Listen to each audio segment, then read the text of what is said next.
ꯌꯦꯡꯉꯨꯅ ꯑꯩꯗꯤ ꯌꯥꯝ ꯍꯥꯏꯅꯤꯡꯉꯤꯅꯦ ꯍꯧꯖꯤꯛ ꯄꯤ ꯑꯥꯔ ꯂꯩꯔꯤꯉꯩꯁꯤꯕꯨ ꯊꯕꯛ ꯀꯧꯕꯤꯌꯨ ꯅꯍꯥꯟꯋꯥꯏꯒꯤ ꯃꯇꯝꯗ ꯄꯤ ꯑꯥꯔ ꯂꯩꯕ ꯃꯇꯝꯗꯀꯣ ꯈꯨꯗꯛꯇ ꯊꯕꯛ ꯍꯥꯏꯗꯣꯛꯄꯗꯣ ꯄꯨꯂꯤꯁꯀ ꯂꯧꯕꯗ ꯀꯪꯂꯥꯗꯒ ꯇꯧꯔꯒ ꯅꯨꯃꯤꯠꯇꯨꯗ ꯑꯗꯨꯝ ꯍꯥꯏꯗꯣꯛꯄ ꯑꯗꯨꯃꯥꯏꯅ ꯍꯥꯏꯗꯣꯛꯄꯤꯌꯣ ꯑꯣꯖꯥꯁꯤꯡꯁꯤ ꯁꯤ ꯃꯇꯝꯁꯤꯗ ꯂꯧꯕꯤꯌꯨ ꯃꯇꯤꯛ ꯆꯥꯕ ꯈꯟꯕꯤꯌꯨ ꯀꯣ ꯁꯤꯒꯨꯝꯕ ꯁꯤ ꯌꯥꯝ ꯁꯝꯅ ꯍꯥꯏꯔꯕꯗ ꯑꯩꯈꯣꯏꯒꯤꯀꯣ ꯑꯩꯗꯤ ꯄꯤ ꯑꯥꯔ ꯍꯥꯏꯕꯁꯤꯀꯣ ꯏꯁꯣꯔꯅ ꯂꯥꯛꯑꯒ ꯂꯥꯏꯅ ꯂꯥꯛꯑꯒ ꯑꯩꯈꯣꯏ ꯋꯥꯌꯦꯟꯕꯤꯔꯕꯅꯦꯅ ꯑꯩꯗꯤ ꯂꯧꯋꯦ ꯑꯗꯣ ꯍꯧꯖꯤꯛ ꯄꯤ ꯑꯥꯔ ꯂꯩꯔꯤꯉꯩ ꯃꯅꯨꯡꯗꯁꯨ ꯄꯤ ꯑꯥꯔ ꯆꯂꯥꯏꯔꯤꯕ ꯑꯣꯐꯤꯁꯥꯔꯁꯤꯡꯁꯤꯁꯨꯀꯣ ꯉꯁꯥꯏꯒꯤ ꯃꯟꯇ꯭ꯔꯤ ꯐꯥꯗ꯭ꯔꯤꯒꯤ ꯇꯥꯏꯞꯇꯀꯣ ꯌꯥꯝ ꯂꯝ ꯍꯦꯟꯕ ꯌꯥꯎꯅꯔꯦ ꯍꯥꯏꯕ ꯉꯔꯥꯡ ꯅꯍꯥꯟ ꯑꯩꯅ ꯍꯥꯏꯗꯣ ꯉꯔꯥꯡꯁꯨ ꯑꯩ ꯍꯥꯏꯖꯕꯅꯤ ꯉꯔꯥꯡ ꯅꯍꯥꯟ ꯖꯌꯟ ꯗꯥꯟꯁ ꯑꯦꯀꯥꯗꯃꯤꯒꯤ ꯀꯩꯅꯣꯗ ꯑꯣꯖꯥ ꯑꯃꯅ ꯌꯥꯝꯅ ꯅꯤꯡꯉꯝꯗꯅ ꯉꯁꯥꯏꯒꯤꯀꯣ ꯄ꯭ꯔꯦꯁ ꯀꯟꯐꯔꯦꯟꯁ ꯇꯧꯔꯤꯗꯨꯅꯦꯕ ꯉꯁꯥꯏ ꯌꯥꯝ ꯃꯣꯜꯂꯤꯁꯦ ꯀꯩꯅꯣꯗ ꯑꯗꯣ ꯖꯌꯟ ꯗꯥꯟꯁ ꯑꯦꯀꯥꯗꯃꯤ ꯍꯥꯏꯕꯁꯦ ꯒꯣꯕꯔꯅꯔꯅ ꯆꯤꯌꯥꯔ ꯄꯥꯔꯁꯟ ꯑꯣꯏꯔꯤꯕ ꯃꯐꯝ ꯑꯃꯅꯦꯕ ꯑꯁꯤꯗ ꯑꯗꯨꯒꯨꯝꯕ ꯑꯦꯄꯣꯏꯟꯃꯦꯟꯗ ꯑꯗꯨ ꯌꯥꯝꯅ ꯐꯠꯇꯕ ꯄꯣꯠ ꯂꯩꯕ꯭ꯔꯣ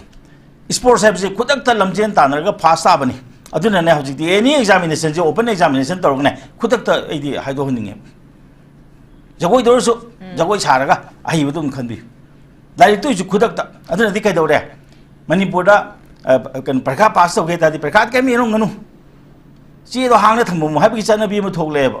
ꯍꯧꯖꯤꯛ ꯏꯆꯥ ꯏꯁꯨꯁꯤꯡꯁꯦ ꯂꯥꯏꯔꯤꯛ ꯄꯥꯎ ꯌꯥꯗ꯭ꯔꯦꯕ ꯕꯕꯥ ꯀꯩꯗꯧꯗꯣꯏꯅꯣ ꯍꯥꯏꯔꯛꯑꯦꯕ ꯅꯪ ꯄꯩꯁꯥ ꯀꯌꯥ ꯂꯩꯔꯒ ꯍꯪꯉꯦꯕ ꯀꯞꯀꯗꯧꯗ ꯉꯥꯏꯔꯦꯕ ꯁꯤꯗ सिगुम करमायन हुरानगदिगे हाबजे मणिपुरना ख्वाइदि हेलेबा हाइबा यादे हाबे बोसिदे कमायन हुगदगे हाबजे अखोइना ओइना पुथोएबा असिगुमा ngana MPSC की सेंटर से गौती तौनी कुकी जो कांगबन हादि जोजामपुर पियोना जोजामपुर दु थमता दि परखा ओगद्रो मुई कुसी तौगे ना कनामतगी मवा लौरो है ना सेपरेट एडमिनिस्ट्रेशन पियो हाइ नत्रो मणिपुर दे तिनबसे मोले अखोइ अफबम सेमगे हाबे नतेबा अखोइ हुरान बा तौगे अखोइ कुसी तौगे नोय कनाम खोजेल कनो हाबने अदना असिगुम्बा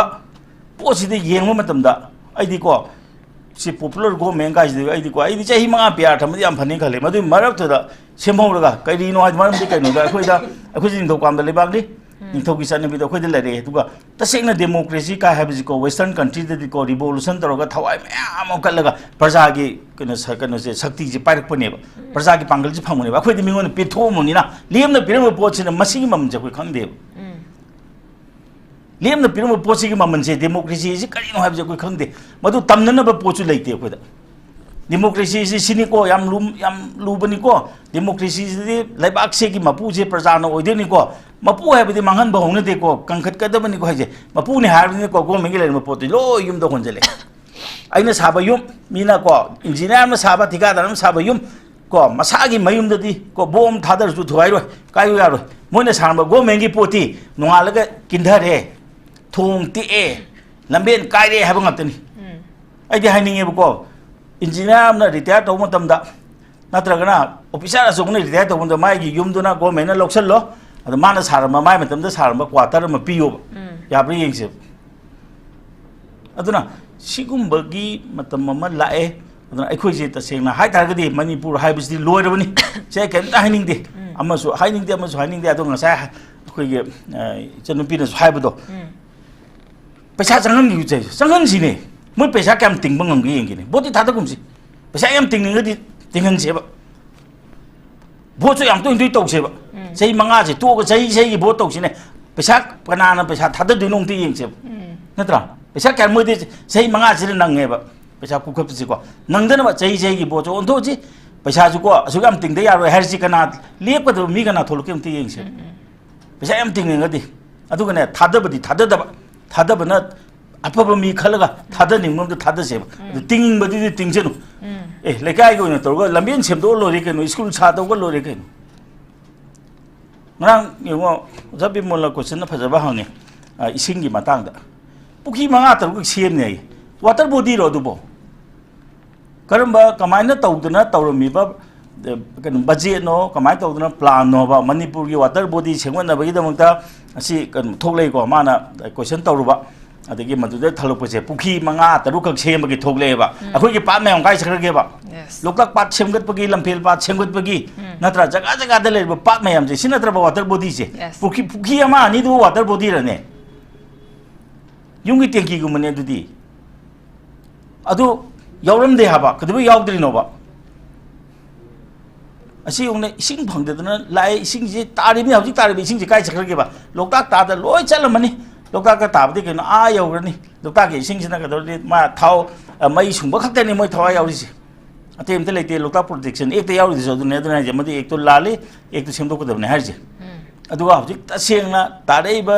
मयामसी को पात सेमना हानगी लेबा पातसी तौथोक्तरा मदुदे इसिंगजी योक्सलगा इसिंग लेतबा मतमदा सिजनगदबदो लेते ओरो ओरो ओरो थादगरे हजिक पुखी खरा सेमने पुखी सेमदनबो अंगसाय हाजि तो वाटर बॉडी राबदो अदना मसिगुंबा को मथोंग मरम हुक्तबसी तसेंगना पीआर गवर्नमेंट की मतमसिदे लेहनिंगदे अदु हजिक तसेंगना हाय तागदी पीआर गवर्नमेंट लेतारगसु गवर्नमेंट चलाइदिसे पीआर हाइबा पोत अमा लेबा नते हेक्ता कुमधरकदब नते अखोगी सेक्रेटरी कमिश्नर मैम तौदुरिने अदुना देदी मणिपुर की सेक्रेटरी कमिश्नर अरीबा सिंगसि देदी को डिपुटेशन थादोखरो अफबा अनौबा पुसलो को अदुगने येंगसि नत्रगदि को आ पॉपुलर गवर्नमेंट की मतमदा सेममबा चारदो पॉपुलर गवर्नमेंट दो लौथोखिबा वानी मंत्री एमएलए देबानी मोइना सेममबा चारदो अखोइ जोगि चिंगनरे अदम तसेंगना हाय तारगदि मदुसिंगदुसु को मफम मफम थादोकपिरो मपान थादोकपिरो अनौबा पुसनबिरो नत्रा अनौबा रिक्रूट तौबिरो येंगसेबा अदो सी हेक ननद्रिबौति को हजि हाइजेसिनि ngang कइनो स्कूल याम नोंगाइतबम तौइबो को लारि असुकन तंगदो मतमसे ट्रांसफर तौगिबो ओजा लाक्त्रगदि एखोइ अहिंग यारेगा स्ट्राइक तौने हेबो वासि कदाइदि थोकलेबो वानो ओसि ताबा याबो वार हाबा अचो संग मचा सिंदि स्वाइदम त तमद्रे मपान द लोइ थादोखरे तंग नुइ तंगिरा तमोरा अखोइदि तोलोब सोइद्र लोइरेना लैग्रेबा माइ करिगिदम त गवर्नमेंट की थबक तौबा चो सांगसिना करिगि मपान द कदुइ लाइक तमदोइनो रेस्पोंसिबिलिटी फिक्स तौजिने कनोदा टोनी ब्लेयर की मतम को टोनी ब्लेयर की मचा से प्राइवेट कनोम द यूनिवर्सिटी द लाइक तमहलेबा मुई प्रजा मैम सौरेबा करिनो नंगी नसागी गवर्नमेंट की लेरिबा न एजुकेशन सिस्टम से नंग थाजदब्राइना नंग करिगि मपान द नंग नचा कदुइ लाइक तमहलिनो अनाय तौदना असौ सांग की मचा मचु जिंगे सिदे के तमनजेबा मखोइ की मोइना लिंखलेबा स्कूल कॉलेज गवर्नमेंट की से तमनजेबा दु कदुइ फरोइदेनो मोइना आदा तमनगरगा से अखोइ सिदा चच्चबा ngamदब सिंगदि करिनो अखोइ सिबो आ फतौदी कनो को कनो से फतौदी खोम लापदो खोमगा आ डंपिंग ग्राउंड थमदबदो मणिपुर सिबु डंपिंग ग्राउंड गवर्नमेंट की प्रॉपर्टी सिबु डंपिंग ग्राउंड लाब अखोइ मैम की अदना मसी अखोइ वखल खरा खंदमिनबा मतम यौरे अदु पॉपुलर गवर्नमेंट काइसि को आई इसागे नेदि सुंग पामे पामदे मतम खरदि लाक्सनु प्रजासु ज्ञान तागिसनु अदुगा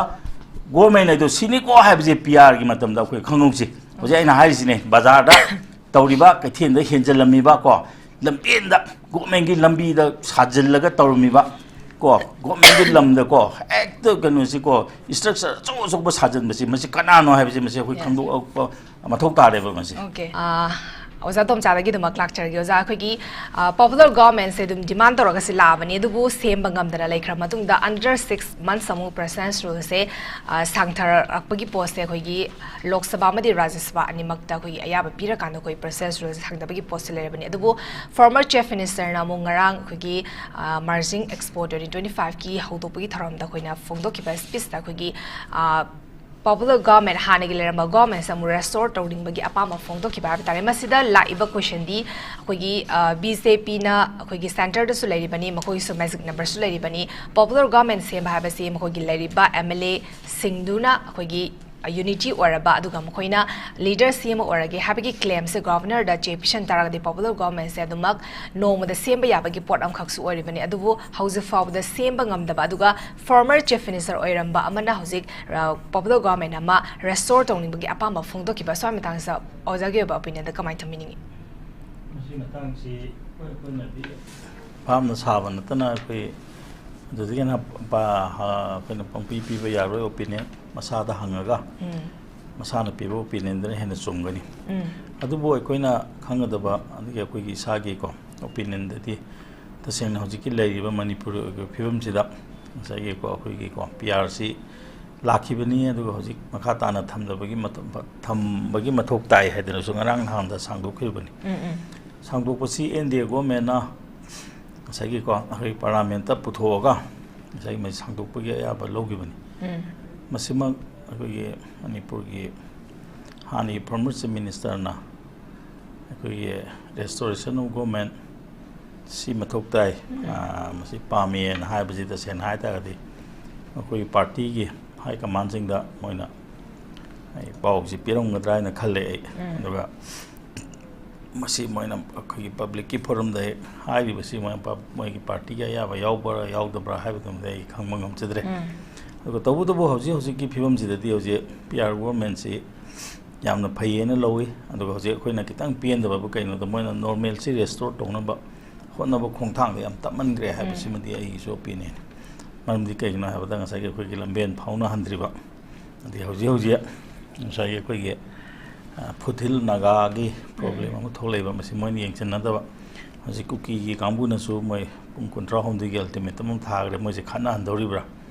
ꯑꯩꯈꯣꯏ ꯃꯁꯦꯟꯁꯦ ꯄꯪꯈꯠꯇ ꯈꯠꯅꯍꯟꯗꯧꯔꯤꯕ꯭ꯔꯥ ꯅꯠꯇ꯭ꯔꯒ ꯄ꯭ꯔꯣꯕ꯭ꯂꯦꯝꯁꯦ ꯁꯣꯜꯕ ꯇꯧꯒꯗꯧꯔꯤꯕ꯭ꯔꯥ ꯍꯥꯏꯕꯁꯤ ꯃꯁꯤ ꯑꯩꯈꯣꯏꯅ ꯌꯥꯝ ꯀꯨꯞꯅ ꯌꯦꯡꯕ ꯑꯃ ꯆꯪꯉꯤ ꯑꯗꯣ ꯍꯧꯖꯤꯛ ꯉꯔꯥꯡꯃꯛꯁꯨ ꯑꯩꯈꯣꯏ ꯊꯥꯗꯧꯒꯤ ꯀꯥꯡꯕꯨ ꯑꯃ ꯂꯥꯛꯑꯒ ꯑꯩꯈꯣꯏ ꯁꯤꯗ ꯃꯅꯤꯄꯨꯔꯒꯤ ꯂꯩꯔꯤꯕ ꯇꯝꯄꯥꯛꯇ ꯂꯩꯔꯤꯕ CSOꯁꯤꯡꯁꯤꯒ ꯋꯥꯔꯤ ꯁꯥꯟꯅꯕ ꯍꯧꯈ꯭ꯔꯦ ꯑꯗꯣ ꯃꯁꯤ ꯌꯥꯝ ꯐꯕ ꯈꯣꯡꯊꯥꯡ ꯑꯃꯅꯤ ꯑꯗꯨꯒ ꯑꯇꯣꯞꯄ ꯑꯃꯅ ꯃꯁꯤꯒꯤ ꯃꯅꯤꯄꯨꯔꯒꯤ ꯏꯔꯥꯡꯁꯤꯅ ꯇꯣꯉꯥꯟꯕ ꯑꯃ ꯆꯠꯈ꯭ꯔꯒ ꯍꯧꯖꯤꯛ ꯑꯩꯈꯣꯏꯒꯤ ꯃꯅꯤꯄꯨꯔꯒꯤ ꯏꯝꯐꯥꯜ ꯃꯅꯨꯡꯗ ꯑꯃꯁꯨꯡ ꯏꯝꯐꯥꯜꯒꯤ ꯑꯀꯣꯏꯕꯗ ꯂꯣꯏꯅꯅ ꯚꯦꯂꯤ ꯑꯦꯔꯤꯌꯥꯁꯤꯡꯗ ꯒꯣꯔꯃꯦꯟꯒꯤ ꯂꯝꯁꯤꯡꯗ ꯇꯧꯁꯤꯜꯂꯝꯃꯤꯕ ꯃꯌꯥꯝꯁꯦ ꯍꯧꯖꯤꯛ ꯄꯤ ꯑꯥꯔ ꯒꯣꯔꯃꯦꯟ ꯂꯩꯕ ꯃꯇꯝꯁꯤꯗ ꯍꯧꯖꯤꯛ ꯌꯥꯝ ꯐꯖꯅ ꯇꯛꯈꯥꯏꯔꯛꯏ ꯍꯣꯏ ꯃꯌꯥꯝꯅ ꯀꯝꯄ꯭ꯂꯦꯟ ꯇꯧꯕꯗ ꯃꯤꯆꯪ ꯃꯤꯈꯥꯏ ꯅꯥꯏꯕ ꯃꯥꯟꯕ ꯈꯔ ꯂꯩ ꯍꯥꯏ ꯃꯣꯏ ꯃꯤꯁꯦ ꯐꯖꯅ ꯇꯛꯈꯥꯏꯗꯕ ꯃꯤ ꯍꯨꯟꯗꯣꯛꯑꯝꯕ ꯌꯥꯎꯕ ꯑꯗꯨꯒꯨꯝꯕꯒꯤ ꯄꯦꯟꯅꯗꯕ ꯈꯔꯗꯤ ꯂꯩ ꯑꯗꯨꯒ ꯇꯁꯦꯡꯅ ꯍꯧꯖꯤꯛꯀꯤ ꯂꯩꯔꯤꯕ ꯐꯤꯕꯝꯁꯤꯗꯗꯤ ꯃꯁꯤ ꯄꯤ ꯑꯥꯔ ꯒꯣꯔꯃꯦꯟꯁꯦ ꯂꯩꯇꯗꯅ ꯀꯔꯝꯕ ꯋꯥꯟꯁ ꯄꯣꯄꯨꯂꯔ ꯒꯣꯔꯃꯦꯟ ꯑꯃ ꯍꯜꯂꯛꯄ ꯇꯥꯔꯒꯗꯤ ꯁꯤꯒꯨꯝꯕ ꯏꯕꯤꯛꯁꯟꯁꯤꯗꯤ ꯑꯩꯈꯣꯏ ꯃꯪꯗ ꯐꯥꯎꯕ ꯃꯪꯗꯦ ꯇꯧꯔꯣꯏ ꯍꯥꯏꯅꯁꯨ ꯈꯜꯂꯤ ꯃꯈꯣꯏ ꯂꯩꯔꯤꯕ ꯃꯇꯝꯗꯅꯤ ꯍꯧꯖꯤꯛ ꯀꯩꯅꯣꯁꯦ ꯁꯤꯒꯨꯝꯕ ꯃꯌꯥꯝ ꯑꯃ ꯏꯟꯀ꯭ꯔꯣꯁ ꯇꯧꯈ꯭ꯔꯤꯁꯦ ꯑꯗꯣ ꯍꯧꯖꯤꯛ ꯏꯝꯐꯥꯜ ꯋꯦꯁꯀꯤ DCꯅ ꯍꯥꯏꯈꯤꯕ ꯃꯇꯝꯗ ꯃꯣꯏ ꯃꯇꯝ ꯊꯥꯈ꯭ꯔꯦ ꯏꯝꯐꯥꯜ ꯃꯅꯨꯡꯒꯤ ꯏꯝꯐꯥꯜ ꯀꯩꯊꯦꯜ ꯃꯅꯨꯡꯒꯤ ꯄꯥꯎꯅꯥ ꯀꯩꯊꯦꯜ ꯊꯪꯒꯥꯜ ꯀꯩꯊꯦꯜ ꯃꯌꯥꯝꯁꯦ ꯊꯥꯈ꯭ꯔꯦ ꯑꯗꯨꯒ ꯃꯣꯏ ꯍꯦꯟꯖꯜꯂꯤꯕ ꯃꯤꯁꯤꯡꯁꯦ ꯁꯤꯒꯤ ꯃꯃꯤꯡ ꯃꯊꯥ ꯂꯧꯊꯣꯛꯀꯅꯤ ꯍꯥꯏꯔꯤ ꯑꯩꯈꯣꯏꯅ ꯌꯥꯝ ꯌꯦꯡꯅꯤꯡꯉꯤꯕꯗꯤ ꯀꯅꯥꯅꯣ ꯑꯩꯈꯣꯏꯒꯤ ꯏꯝꯐꯥꯜ ꯃꯌꯣꯜꯗ ꯗꯨꯀꯥꯟ ꯄ꯭ꯂꯣꯠ ꯂꯩꯔꯤꯁꯤꯡꯁꯦ ꯂꯝ ꯂꯩꯔꯤꯁꯤꯡꯁꯦ ꯀꯅꯥꯅꯣ ꯍꯥꯏꯕꯁꯤ ꯍꯧꯖꯤꯛꯀꯤ ꯃꯃꯤꯡꯁꯦ ꯂꯥꯎꯊꯣꯔꯛꯄ ꯃꯇꯝꯗ ꯁꯣꯏꯗꯅ ꯈꯪꯒꯅꯤ ꯑꯗꯨꯅ ꯍꯧꯖꯤꯛꯀꯤ ꯄꯣꯠꯁꯤꯗ ꯏꯔꯥꯡꯁꯤ ꯂꯥꯛꯁꯤꯟꯕ ꯉꯝꯗ꯭ꯔꯤꯉꯩꯁꯤꯗ ꯁꯤꯒꯨꯝꯕ ꯋꯥꯍꯩ ꯋꯥꯇꯥ ꯊꯣꯛꯂꯛꯏꯁꯦ ꯀꯔꯤꯒꯤꯅꯣ ꯍꯥꯏꯕꯁꯦ ꯑꯩꯈꯣꯏ ꯅꯩꯅꯕ ꯌꯥꯏ ꯃꯔꯝꯗꯤ ꯀꯔꯤꯒꯤꯅꯣ ꯍꯥꯏꯕ ꯃꯇꯝꯗ ꯄꯣꯂꯤꯇꯤꯛꯁꯤꯌꯥꯟꯁꯤꯡꯁꯤꯅ ꯋꯥ ꯉꯥꯡꯕꯁꯤ ꯇꯟꯖꯥ ꯂꯩ ꯑꯩꯈꯣꯏꯅ ꯈꯪꯕꯗ ꯃꯣꯏ ꯇꯥꯔꯒꯗꯤ ꯃꯣꯏ ꯋꯥꯔꯧꯕꯁꯨ ꯌꯥꯏꯀꯣ ꯄ꯭ꯔꯖꯥ ꯃꯌꯥꯝꯅ ꯉꯁꯥꯏꯒꯤꯀꯣ ꯄ꯭ꯔꯦꯁꯔ ꯄꯤꯔꯛꯑꯀꯥꯟꯗ ꯑꯅꯝꯕꯅꯗꯤ ꯉꯥꯡꯉꯦꯕ ꯃꯁꯤ ꯑꯗꯣ ꯍꯧꯖꯤꯛ ꯄ꯭ꯔꯖꯥ ꯃꯌꯥꯝꯅ ꯄ꯭ꯔꯦꯁꯔ ꯄꯤꯕ ꯍꯥꯏꯕꯁꯤ ꯀꯩꯅꯣꯗ ꯍꯧꯖꯤꯛ ꯀꯩꯅꯣ ꯇꯧꯍꯜꯂꯨ IDP ꯍꯟꯖꯜꯍꯜꯂꯨ ꯑꯗꯒꯤ ꯂꯝꯕꯦꯟ ꯍꯥꯡꯗꯣꯛꯎ ꯈꯣꯠꯇꯣꯛꯎ ꯀꯥꯏꯅ ꯍꯥꯏꯕꯁꯤꯗꯗꯤ ꯏꯇꯥ ꯇꯥꯗꯕꯤ ꯑꯗꯨꯒ ꯕꯖꯥꯔ ꯃꯅꯨꯡꯗꯀꯣ ꯍꯧꯖꯤꯛ ꯀꯩꯊꯦꯜ ꯃꯅꯨꯡ ꯁꯣꯂꯛꯄ ꯃꯁꯤꯗꯗꯤ ꯏꯆꯝ ꯆꯝꯕ ꯃꯤꯆꯝ ꯄ꯭ꯔꯖꯥꯗꯤ ꯑꯣꯏꯔꯝꯃꯔꯣꯏꯕ ꯑꯗꯨꯅ ꯃꯈꯣꯏꯒꯤ ꯄ꯭ꯔꯦꯁꯔꯗꯒꯤ ꯍꯥꯏꯔꯤꯕ꯭ꯔꯥ ꯍꯥꯏꯕꯗꯨꯁꯨ ꯑꯩꯈꯣꯏ ꯈꯪꯅꯤꯡꯉꯦ ꯑꯗꯨꯕꯨ ꯃꯁꯤꯃꯛꯀꯤ ꯆꯞ ꯆꯥꯕ ꯄꯥꯎꯈꯨꯝꯗꯤ ꯑꯩ ꯉꯁꯥꯏ ꯍꯥꯏꯖꯔꯤꯗꯣ ꯃꯁꯥꯗ ꯄꯥꯔꯁꯣꯅꯦꯜ ꯏꯟꯇꯔꯚ꯭ꯌꯨ ꯑꯃ ꯂꯧꯔꯒꯗꯤ ꯃꯗꯨ ꯑꯩ ꯁꯣꯏꯗꯅ ꯈꯪꯒꯅꯤ ꯈꯜꯂꯦ ꯑꯗꯨꯒ ꯇꯁꯦꯡꯅ ꯍꯧꯖꯤꯛ ꯑꯩꯁꯦ ꯅꯝꯗꯅ ꯂꯧꯊꯣꯛꯄꯤꯕꯅꯤꯒ ꯍꯥꯏꯕꯁꯦ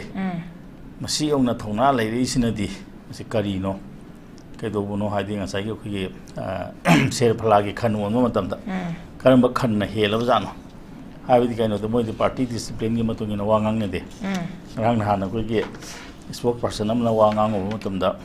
ꯉꯁꯥꯏꯒꯤ ꯑꯩꯈꯣꯏꯒꯤ ꯀꯝꯄ꯭ꯂꯦꯟ ꯇꯧꯅꯔꯛꯏꯗꯨꯅꯤ ꯃꯉꯣꯟꯗꯅ ꯑꯦꯛꯁꯟ ꯂꯧꯈꯠꯄꯤ ꯑꯗꯨꯒ ꯃꯈꯣꯏꯒꯤ ꯃꯅꯨꯡꯒꯤ MLAꯁꯤꯡꯅ ꯃꯅꯤꯄꯨꯔ ꯊꯨꯒꯥꯏꯒꯅꯤ ꯍꯥꯏꯕ ꯃꯇꯝꯗꯗꯤ ꯋꯥ ꯃꯆꯦꯠ ꯑꯃꯐꯥꯎ ꯉꯥꯡꯗꯦ ꯀꯥꯏꯅ ꯑꯗꯨꯒꯨꯝꯕ ꯄꯣꯠꯇꯨ ꯂꯥꯛꯏꯕꯗꯨꯅꯦꯕꯀꯣ ꯑꯗꯨꯅ ꯍꯧꯖꯤꯛꯀꯤ ꯂꯩꯕꯗ ꯗꯦꯃꯣꯀ꯭ꯔꯦꯁꯤ ꯍꯥꯏꯕꯒꯤ ꯃꯁꯛꯁꯦ ꯑꯁꯤꯅꯤ ꯗꯦꯃꯣꯀ꯭ꯔꯦꯁꯤ ꯍꯥꯏꯕꯁꯤ ꯄ꯭ꯔꯖꯥꯒꯤ ꯐꯅꯕ ꯉꯥꯛꯇꯧꯅꯤ ꯍꯥꯏꯕ ꯅꯠꯇꯦ ꯉꯁꯥꯏꯀꯣ ꯗꯦꯃꯣꯀ꯭ꯔꯦꯁꯤ ꯍꯥꯏꯕꯁꯤ ꯉꯁꯥꯏꯒꯤ ꯑꯩꯈꯣꯏꯒꯤ ꯄ꯭ꯔꯦꯁꯔꯗ ꯆꯠꯀꯗꯧꯔꯤꯕꯅꯦꯕ ꯑꯗꯨꯅ ꯃꯁꯤꯒꯤ ꯄꯣꯠꯁꯦ ꯂꯩꯕꯅꯤꯅ ꯑꯗꯨꯅ ꯍꯧꯖꯤꯛ ꯔꯦꯁꯇꯣꯔꯦꯁꯟ ꯑꯣꯐ ꯒꯣꯚꯔꯟꯃꯦꯟꯠ ꯍꯥꯏꯕꯁꯦ ꯇꯁꯦꯡꯅ ꯍꯥꯏꯇꯥꯔꯒꯗꯤ ꯌꯦꯡꯕ ꯃꯇꯝꯗꯗꯤ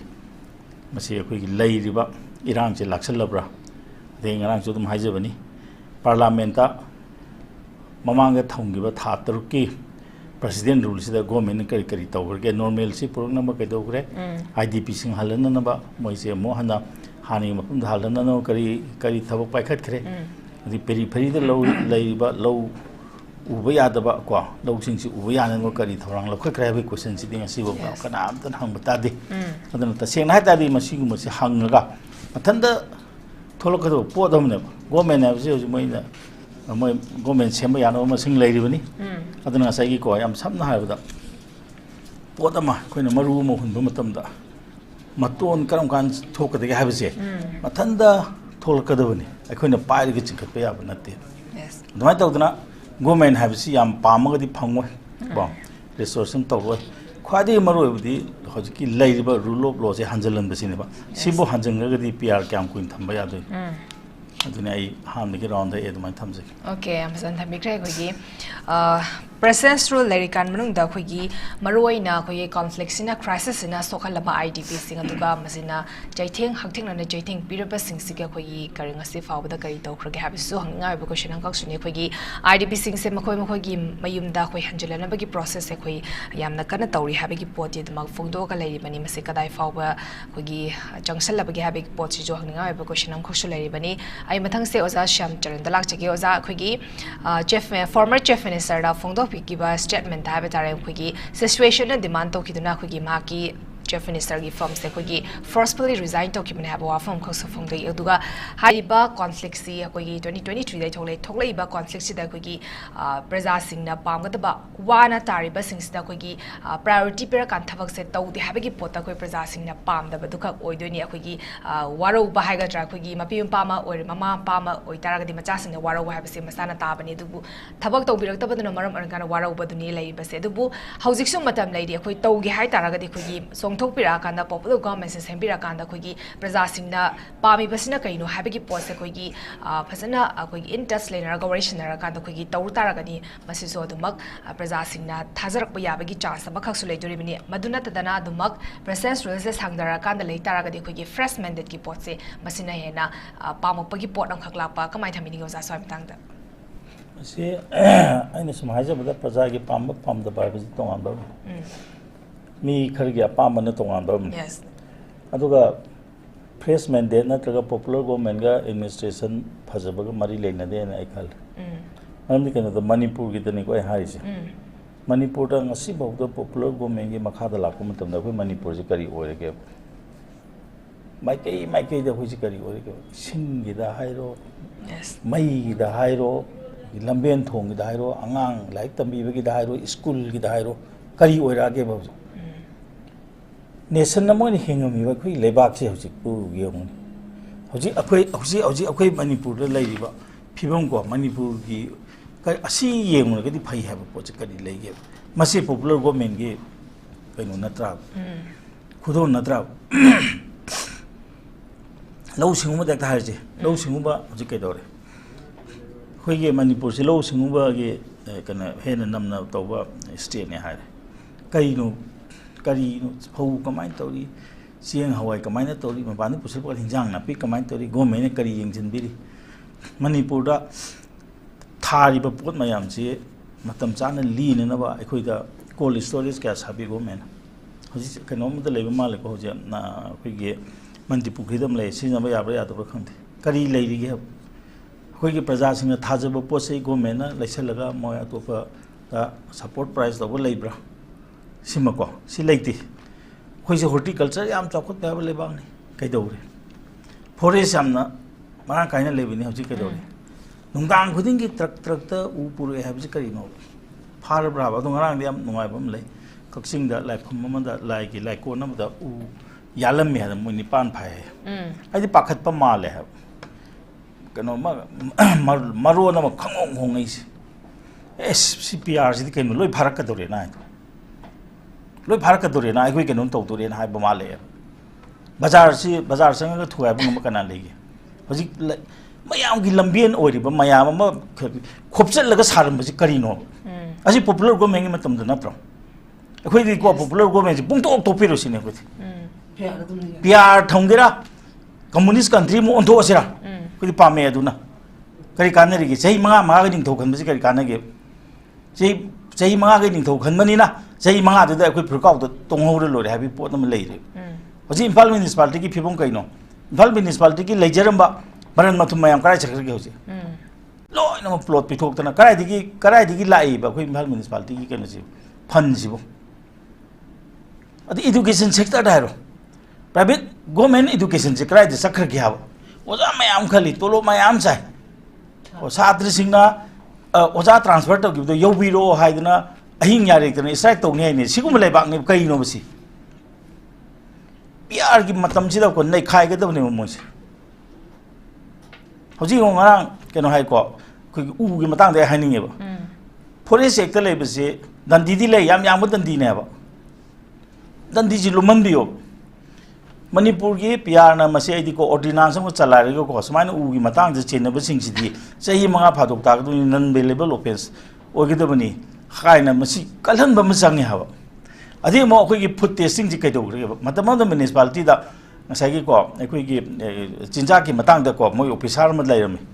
ꯑꯩ ꯃꯗꯨꯃꯛꯇꯤ ꯀꯥꯎꯈ꯭ꯔꯦꯀꯣ ꯑꯗꯨꯅ ꯃꯔꯝ ꯑꯣꯏꯗꯅ ꯉꯁꯥꯏꯒꯤꯀꯣ ꯏꯁꯦꯟꯁꯤꯌꯦꯜ ꯀꯣꯃꯣꯗꯤꯇꯤꯁ ꯑꯦꯛꯀꯤ ꯃꯈꯥꯗ ꯄꯣꯠꯌꯥꯟ ꯌꯣꯜꯂꯝꯕꯁꯤꯡꯁꯦ ꯐꯥꯔꯒ ꯁꯤꯖꯦꯝꯗ ꯌꯥꯝ ꯄꯨꯊꯣꯛꯑꯝꯃꯦ ꯍꯧꯖꯤꯛ ꯑꯝꯇ ꯎꯈꯤꯗ꯭ꯔꯦ ꯀꯩꯗꯧꯈ꯭ꯔꯒꯦ ꯃꯁꯤ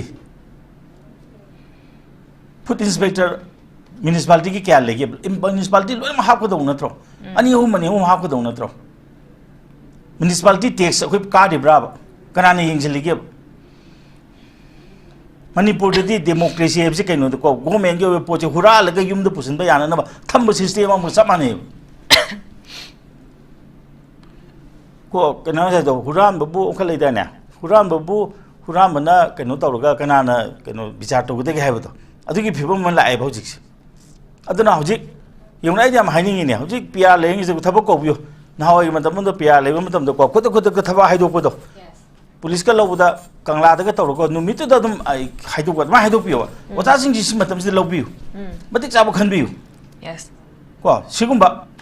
सी याम समना हाबदा कोई को एदि पियार हाइबसि को ईश्वरना लागा लाइना लागा कोई वायन बिरबने ना एदि लौवे दो हौजिक पियार लेंग मरुंजसु पियार चलाइबो ऑफिसर सिंगसिसु को ऐसा आप मंत्री फादरी की टाइप तो को याम लम हेनबे यावनारे हाबा ngara han nei ja ngara so haijabni ngara han dance academy की कनोदा ओजा अमना यामना निगमदना सगी को प्रेस कॉन्फ्रेंस तौरी दुने ओसा मोले से कनोदा अदो जेन डांस एकेडमी हाबसे गवर्नर ने चेयर पर्सन ओरिबो होमने असिदा अदुगुंबा अपॉइंटमेंट दा अदु यामना फत्तब पोट लेब्रो स्पोर्ट्स हाबसे खुदक्ता लमजेन तानरगा फास्ट ताबनी अदुना ने हजिक एनी एग्जामिनेशन जे open examination तौरगने खुदक्ता एदि हाइदो हनिंगे Jagoi दौरसु Jagoi सारगा अहिबदुम खनबि like तो खुदक्ता अदुना दि कैदौरे मणिपुर परीक्षा पास तौगे तादी परीक्षा क्या मेरोंगनु चेदो हांगना थंबम हाबि चनबी म थोगलेब होजि इजा इशू सिंजे लाइक पाउ याद्रेबा बाबा कदौदैनो हाइरेबा नंग पैसा क्या लेरगा हंगेबा कब को दौदंग हाइरेबा सिदा सिगुम करमायना हुरान गदि के हाबजे मणिपुर ना क्वादि हेलेबा हाइबा यादे हाबे बसिदे कमायना हुगदे के हाबजे अखोइना ओइना पुथोएबा असिगुमा ngana MPSC की सेंटर से गवाती तौनी कुकी जो कांगमन है चुरचांपुर पियोना चुरचांपुर थम तारदी परीक्षा होगद्रो मुई कुशी तौगे ना कनामतगी मवा लौरो है सेपरेट एडमिनिस्ट्रेशन पियो है नत्रो मणिपुर तिनबसे मोले अखोई अफबम सेमगे हाब नतेबा अखोई हुरानब तौगे अखोई कुशी तौगे नोय कनाम खोजेलगनो हाबने अदना असिगुंबा पोसिदे येंगबा मतमदा आइदी को si popular government guys ai ko ai chahi ma pya tham yam phani khale madu marak to da semhora kai ri no ha maram di kai no da akhoi jing do kam da lebak di ning thau ki san bi da akhoi de lare tu ga ta sing na democracy ka ha bi ko western country de ko revolution tor ga thawai ma am kal ga praja gi kena sakano se shakti ji pairak pane ba praja gi pangal ji phangune ba akhoi de mingon pe tho mu ni na lem na piram po china masi gi mam ja koi khang de लेम न पिरम पोसी की ममन से democracy से करी no हाबजे कोई खंगदे मदु तमनन ब पोचु लेते कोदा डेमोक्रेसी से सिनी को याम लुबनी को डेमोक्रेसी से लाइबाक से की मपु जे प्रजा न ओइदेनी को मपु हाबदि मांगन ब होने दे को कंखत कदबनी को हाजे मपु ने हारनी को गवर्नमेंट की लेन पोते लो युम दो होनजले आइना साबा युम मीना को इंजीनियर में साबा ठिकादार में साबा युम को मसागी मयुम ददी को बोम थादर जु थुवाइरो कायु यारो मोने सारब गवर्नमेंट की पोती नोंगालगा किंधरे थोंग ती लंबेन कायरे है ngaptani aidi haninge ko engineer na retire to matamda natragana officer asugna retire to munda mai gi yumduna government na loksallo adu mana sarama mai matamda sarama quarter ma piyo yabri yengse aduna sigumbagi matam ma lae aduna akhoi je ta sengna hai targadi manipur haibisi loirabani se kenta haninge amasu haninge adu ngasa akhoi ge chanupi na haibdo पैसा Changan की चाहिए Changan सिने मुझ पैसा क्या हम तिंग बंगम की येंगे ने बहुत ही था तो कुम सी पैसा हम तिंग नहीं तिंगन से बा बहुत से हम तो इंटू तो से बा सही मंगा से तो सही बहुत तो सिने पैसा पनाना पैसा था तो दिनों ती येंग से नत्रा पैसा क्या मुझे सही मंगा से नंगे बा पैसा कुछ से को नंगदन बा सही की बहुत जो उन तो जी पैसा को असुगम तिंग यारो हरसी कना लेपद मी कना थोलके मति येंगसे पैसा एम तिंगंगदी अदुगने थादबदी थादबना अफब मी खलगा थाद निंगम थाद से तिंगिंग बदी तिंगजनु ए लेकाय को न तोरगो लंबियन सेमदो लोरे केनो स्कूल छादो को लोरे केनो ngang yungo zabi mola question na phajaba hangne ising gi matang da puki manga taru siem ne water body ro dubo karamba kamaina tawduna tawrami ba kan budget no kamai tawduna plan no ba manipur gi water body sengwan na bagi damangta asi kan thoklei ko mana question tawruba adagi madude thalopse puki manga taru kak sem gi thoklei ba akhoi gi pat mayam kai sakra ge ba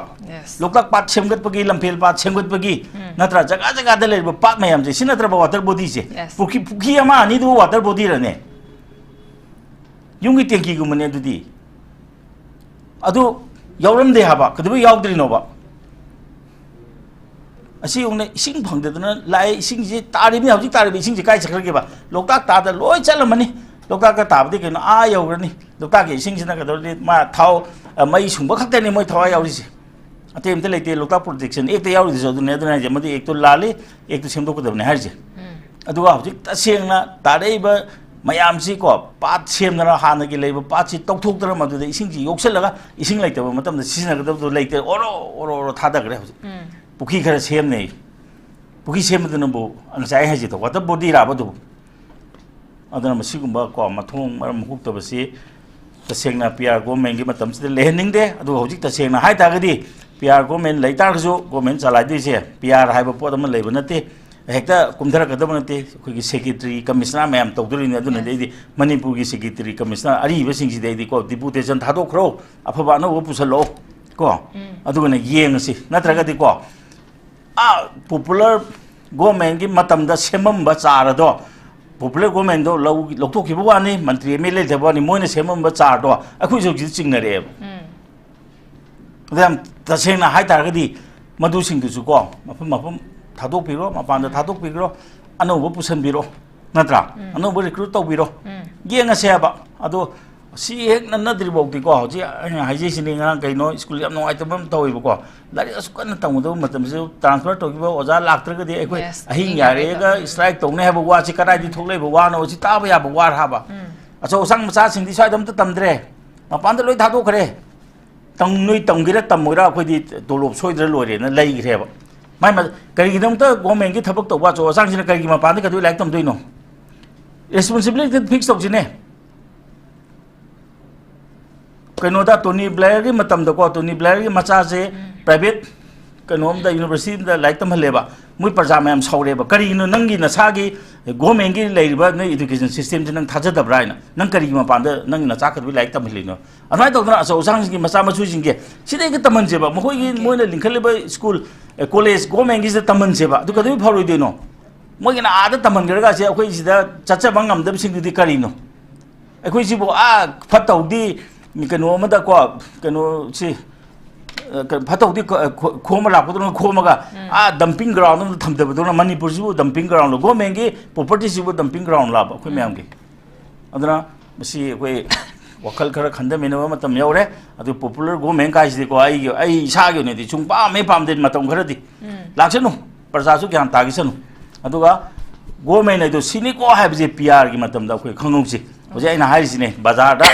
tawriba kaithen da henjalami ba ko lampen da government gi lambi da sajillaga tawrami ba ko government gi lam da ko ekto kanu si ko structure so ba sajan ba si masi kana no ha bi masi khoi khangdo mathok ta re ba masi okay yam pasan thambigre khoi president's rule le kan manung sa khoi hosik su khoi lam encroacher sing sigi mathak ta khoi lam khopchilam ba sing sigi mathak ta khoi eviction gi draft sa ta mak tha ba ha tare masida khoi tawriba fine forward thian ba gi post mak lei ba ha tare du tare president's rule sida khoi afaba thaba khara di dum tarok pasu dum mak khoi na thengnari bani oza